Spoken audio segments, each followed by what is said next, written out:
France 3, c'est l'invité du 6-9, Thomas Schoner. Nous sommes en direct ce matin avec Bénédicte Herman, conseillère municipale à Bézieux, une commune ambassadrice du don d'organes. Oui, Bézieux dans la métropole lilloise, ville qui arbore dorénavant un ruban vert. C'est l'équivalent du ruban rose pour le cancer du sein, mais donc pour le don d'organes. Bonjour Bénédicte Herman. Bonjour. Vous êtes conseillère municipale, mais vous êtes aussi la maman d'un petit garçon, Alexandre, votre fils, qui a bénéficié l'an dernier d'une greffe de foie. Est-ce que vous pouvez nous raconter comment ça s'est passé pour vous? Un donneur a été trouvé rapidement quand on vous a dit votre fils a besoin d'une greffe?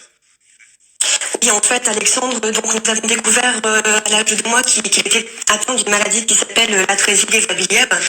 Et donc très rapidement, nous savions qu'à un moment donné, il allait avoir besoin d'une greffe de foie. Donc il y a eu un parcours préalable, bien sûr, avec entre autres donc un bilan pré-greffe. Et à un moment donné, donc quelques jours après ces 9 mois, donc on a eu l'information qu'il allait avoir donc cette greffe attendue, en sachant que donc ça faisait déjà quelques semaines que nous étions hospitalisés en région parisienne, puisque pour les greffes de foie, par exemple, les greffes pédiatriques, il y a 4 sites en France qui font ces greffes. Donc dans le cas d'Alexandre, il était en liste d'attente, en super urgence, et dans ce cas, nous avons attendu environ 15 jours. Donc ça s'est fait très rapidement. Alors votre fils est peut-être un peu petit, mais vous vous rendez compte, entre guillemets, de la chance que vous avez eue quand on entend des fois qu'il faut attendre plusieurs mois, plusieurs années avant d'avoir une greffe d'organes? Oui, tout à fait. Effectivement, actuellement en France, malheureusement, on ne parle pas assez du don d'organes. Donc, effectivement, donc Alexandre a bénéficié d'une greffe 15 jours après être passé donc en super urgence. Il faut savoir que quand on est en super urgence, ça peut arriver aussi très rapidement. Moi, je connais des parents d'enfants qui ont eu la bonne nouvelle aussi 1 jour, 2 jours après être passés en super urgence. Mais vous avez raison, au niveau national, en fait, donc il y a des enfants, des adultes qui attendent d'avoir une greffe pour vivre, tout simplement. Et malheureusement, il n'y a pas assez de donneurs, puisque donc il y a environ 28 000 personnes en France qui sont en attente d'une greffe, et seulement environ 4 800 greffes qui sont réalisées chaque année. On va parler effectivement des gens qui acceptent ou pas de donner leurs organes, mais juste une dernière question à ce sujet à propos de votre fils. On a entendu ce matin sur France Bleu Nord le témoignage de Thierry Constanti, qui est sexagénaire, qui lui a bénéficié d'une greffe de cœur. Il dit qu'il pense très souvent en fait à son donneur. Il pense au fait que grâce à quelqu'un, quelque part, il peut vivre aujourd'hui quasiment normalement. Alors encore une fois, votre fils Alexandre est un peu petit, mais est-ce que vous allez lui parler de ça quand il grandira? Tout à fait. Donc, en fait, ça fait vraiment partie de son histoire. Il n'y a aucun tabou. Et clairement, nous, presque tous les jours, on y pense et on a une extrême reconnaissance vis-à-vis de la famille du donneur, parce qu'en fait, donc, il faut savoir qu'un donneur peut sauver jusqu'à 7 vies. Donc, c'est vraiment énorme. Et puis, donc, en fait, il faut savoir aussi que chez les greffés, généralement, donc, il y a l'anniversaire de la naissance, bien sûr, mais il y a aussi souvent, en fait, l'anniversaire de la greffe. Ça vous montre à quel point c'est important la greffe, et effectivement on a une éternelle reconnaissance vis-à-vis de la famille du donneur, puisqu'il faut savoir qu'en France donc nous sommes tous donneurs présumés.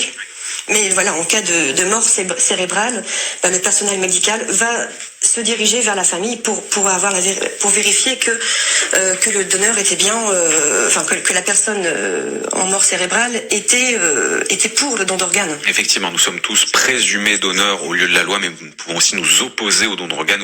Nos proches peuvent aussi s'y opposer après notre décès. 7h49, vous êtes sur France Bleu Nord et nous sommes en direct avec Bénédicte Herman, conseillère municipale à Bézieux. Bénédicte Herman, vous avez rappelé la loi. Rappelons aussi ces chiffres dans les Hauts-de-France. Le taux de refus est de 42%, c'est plus que la moyenne nationale d'ailleurs. 42% des habitants ou leurs proches qui refusent la démarche de don, que leur organe leur soit prélevé pour des greffes. Comment est-ce que vous l'expliquez? Vous êtes sensibilisé à ces questions, j'imagine que vous devez discuter souvent de ce sujet. Comment est-ce que vous expliquez ce taux de refus qui est relativement élevé dans notre région, 42%? Alors moi, Éric Buleux, président de Transépat Hauts-de-France, m'a même indiqué hier le taux de 43% dans les Hauts-de-France contre 33,6% en France. Je pense qu'en fait, beaucoup de personnes ne connaissent pas la position du proche, parce que forcément, quand on est en mort cérébrale, c'est quand même une mort très soudaine. Si la personne n'a pas de son vivant eu l'occasion d'échanger sur s'il était pour ou contre le don d'organes, en fait, je pense aussi que souvent les familles peuvent paniquer et puis dans le doute disent non.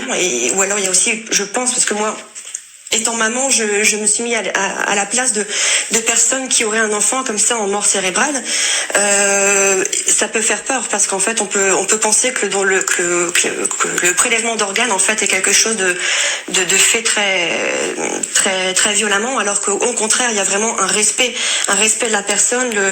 L'équipe médicale fait vraiment tout pour bien entourer la famille et puis faire le nécessaire pour que tout se passe bien. Et puis je pense quand même que malgré tout, quand on est pour le don d'organes, je pense qu'il y a quand même une sorte, un certain apaisement de se dire que finalement, ok, on a perdu un être cher, c'est très douloureux, et de se dire que grâce à cet être, des personnes revivent, c'est merveilleux. Et entre autres, l'action Ville ambassadrice du don d'organes permet donc de communiquer sur ce qu'est le don d'organes, sur comment ça fonctionne, et donc ça n'est pas que poser un panneau comme on a fait à Bézieux en entrée de commune, c'est aussi organiser des événements de sensibilisation, parler à la population autour de nous de comment ça fonctionne et pour permettre à chacun d'avoir une position sur ce don d'organes.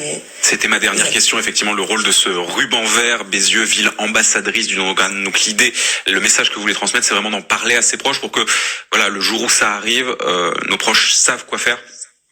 Tout à fait. Et puis je pense aussi, c'est ce que mon époux me disait encore hier, ce qui peut être encore un peu tabou peut-être aussi dans les familles, c'est se dire si on a un enfant malade et si on a un enfant qui vient à décéder subitement, c'est peut-être aussi difficile pour les familles de se dire qu'est-ce qu'il faut faire et rapidement, alors qu'il y a effectivement en France beaucoup d'enfants, beaucoup d'adultes qui attendent une greffe et pour qui ça sera une renaissance. Qui l'attendent de manière parfois très urgente. C'était le cas de votre fils qui a été greffé d'un foie. Merci beaucoup Bénédicte Herman de nous avoir raconté votre histoire et le combat que vous menez également au sein de la mairie de Bézieux dans la métropole lilloise. Merci encore, bonne journée. Merci, au revoir.